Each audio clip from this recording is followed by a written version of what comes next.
Hello everyone, जय हिंद दोस्तों। स्वागत है आप सभी का फोर्स एमपीपीएससी के यूट्यूब चैनल पर। Presenting you 3 mark special bye Tanvi ma'am. 3 mark special की सीरीज हमने यहाँ पर चलाई है इन शॉर्ट वीडियोस में आपको हर एक वीडियो में 5 3 मार्कर मिलता है। ठीक है, उसी को रिवाइज करते चलें, बहुत अच्छे से पढ़ते चलें ताकि एग्जाम में 3 मार्कर लिखते समय आपको कोई डिफिकल्टी ना आए। चलिए आज के 3 मार्कर को डिस्कस करते हैं। सबसे पहला 3 मार्कर जो हमें आज देखना है, देखिए ये जो कंटेंट है रामायण, महाभारत, पुराण, ठीक है। इसके बाद हमने उपवेद, शतदर्शन, त्रिपिताक, मिलिंद पान्हो, इसके बाद भाई भद्र बहुचरिता, अर्थशास्त्र और राजतरंगिणी।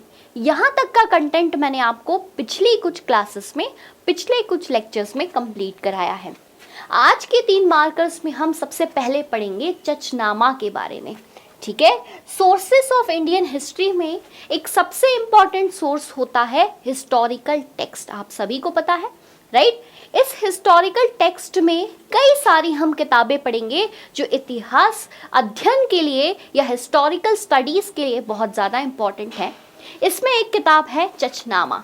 देखिए चचनामा जो किताब है वो इसलिए इतनी इंपॉर्टेंट है क्योंकि ये क्रोनाइकल है सिंध के रीजन की, राइट। अगर आप लार्जर इंडिया या ग्रेटर इंडिया या फिर इंडियन सब कॉन्टिनेंट के बात करें तो सिंध भी भारत का हिस्सा हुआ करता था।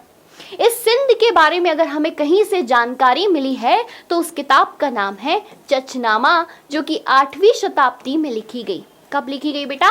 8th सेंचुरी एडी में लिखी गई।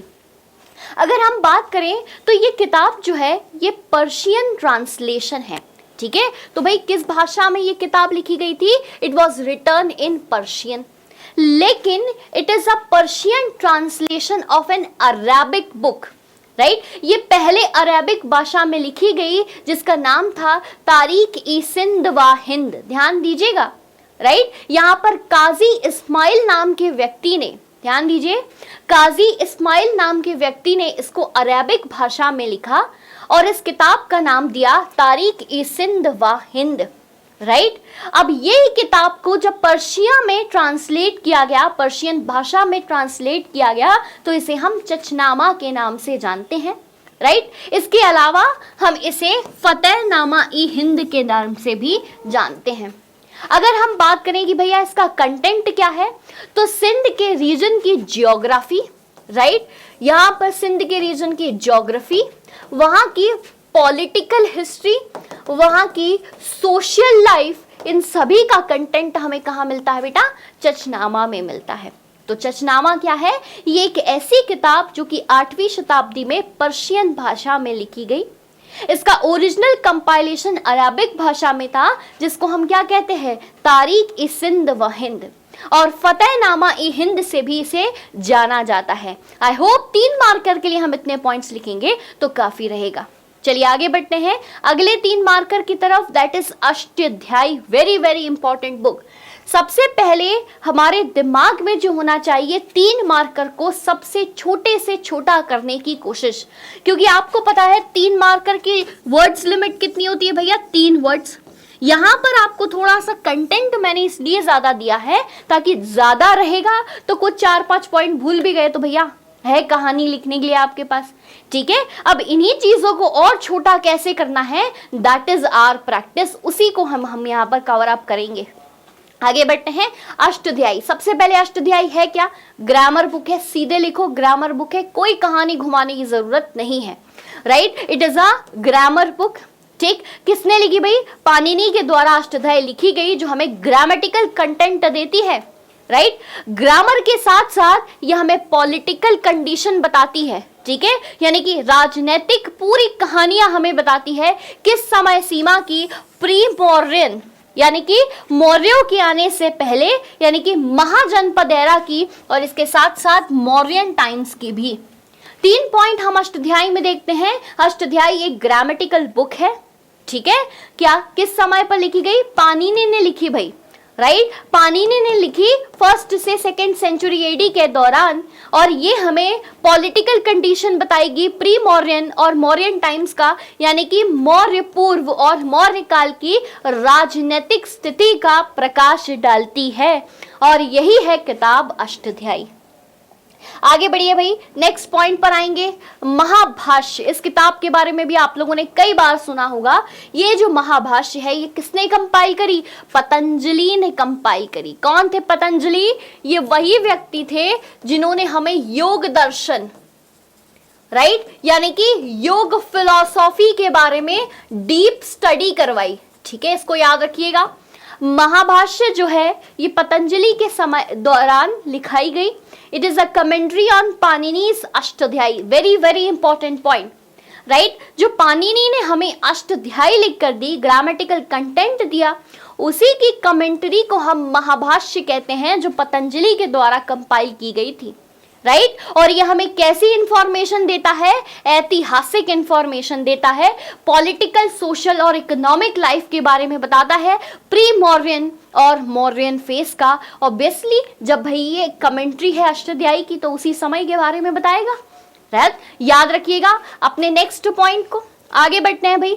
अगला क्या है? Malavika Agnimitra. Very very important, right.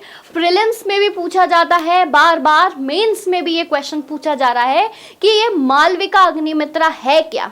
अब एक कहानी को आप समझिए, अभी तक जो लिटरेचर का फॉर्मेट था ना, ये रिलीजियस फॉर्मेट था। ध्यान दीजिएगा बात को। अभी तक जितने भी यहाँ पर हिस्टोरिकल लिटरेचर लिखे गए वो नेचर में कैसे थे? रिलीजियस थे, यानी कि धार्मिक थे। जैसे कि आप देख लो वेद, ठीक है, उपनिषद, इसके बाद आप देख लो पुराण। बेसिकली 680 तक या 480 तक भी आप देखो, कई सारी ऐसी किताबें हैं जो सिर्फ और सिर्फ धार्मिक कंटेंट के आसपास घूम रही थी। लेकिन अब जो समय आया है इसमें हमने नई कहानी देखी। पॉलिटिकल कंटेंट की बात हो रही है, जैसे कि अभी आपने अर्थशास्त्र की बात करी, पतंजलि की बात करी, महाभाष्य, राइट। लेकिन यहाँ एक और कहानी जुड़ी जब कालिदास ने अपना राइटिंग करियर शुरू किया। कालिदास ने फोकस किया है ड्रामा पर। ठीक है, ध्यान दीजिएगा। कालिदास ने किस पर फोकस किया भाई? ड्रामा पर फोकस किया। और ये पहला ड्रामा है जो कि कालिदास के द्वारा लिखा गया। क्या है भाई? Malavika Agnimitra, right. It was the first drama written by Kalidasa. अब ये मालविका अग्निमित्र है क्या? ये खुद 2 शब्दों से बना है, ठीक। पहला शब्द क्या है? मालविका, और दूसरा शब्द क्या है? अग्निमित्र। क्लियरली समझ में आ रहा है भैया? किसी के नाम है। तो ये जो अग्निमित्र हैं ये एक शुंग रूलर थे, शुंग शासक थे। इनकी जो लव स्टोरी है मालविका के साथ, इसी ड्रामा को उन्होंने मालविका अग्निमित्र नाम से लिखा। ठीक है, तो it is the story of Shunga ruler Agnimitra and Malavika a women. आगे बढ़ेंगे। It throws light on the political history of Shunga dynasty. ये किस पर प्रकाश डालती है? शुंग डायनेस्टी की राजनीतिक गतिविधियों पर, उसकी कहानियों पर प्रकाश डालती है। हो गए 3 पॉइंट्स। आगे 3 मार्कर्स की कहानी समझ। चलिए आगे बढ़ते हैं। नेक्स्ट पॉइंट क्या है भी? Mudrarakshasa. Very very important point, very very important किताब जो हमें मौर्यन डायनेस्टी की इंफॉर्मेशन देती है, जो कि लिखी गुप्त समाज के समय पर गई, गुप्त डायनेस्टी के समय पर रही।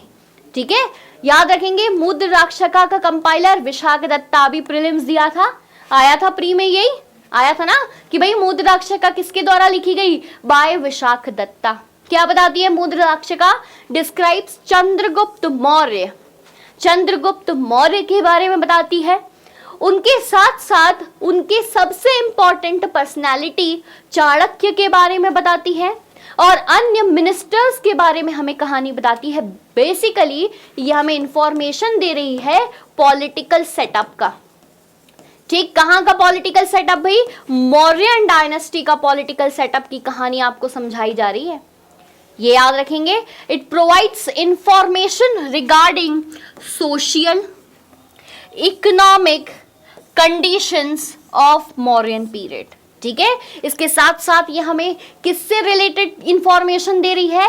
Socio economic conditions of the Mauryan period. ध्यान रखेंगे इसका कंपाइलेशन जो है वो गुप्ता डायनेस्टी के समय पर हुआ, पर ये जो इंफॉर्मेशन है हमें मौर्यन डायनेस्टी की देती है। ठीक है, तो इस तरीके से आज हमने क्या पढ़ा भाई, हमने पढ़ा मुद्राक्षका के बारे में, इसके बाद हमने पढ़ा मालविका अग्निमित्रा के बारे में, नेक्स्ट आपने पढ़ा महाभाष्य के बारे में, इसके बाद अष्टाध्यायी, और सबसे पहले हमने पढ़ा था चाचनामा के बारे में। यहीं से हमारी कहानी शुरू हुई थी। होप सो आपको पांचों पॉइंट बिल्कुल क्लियर हो। ठीक, आपके रिस्पॉन्स से समझ में आएगा कि क्या आपका हमारा ये initiative 3 markers by Tanvi ma'am पसंद आ रहा है कि नहीं, तो कमेंट सेशन में बताएं। और अगर कोई 3 मार्कर ऐसा है जो आप चाहते हैं मैं समझाऊं, उसको भी आप कमेंट सेशन में डाल सकते हैं। इसी तरीके से फोर्स MPPSC के साथ जुड़े रहें। धन्यवाद। जय हिंद।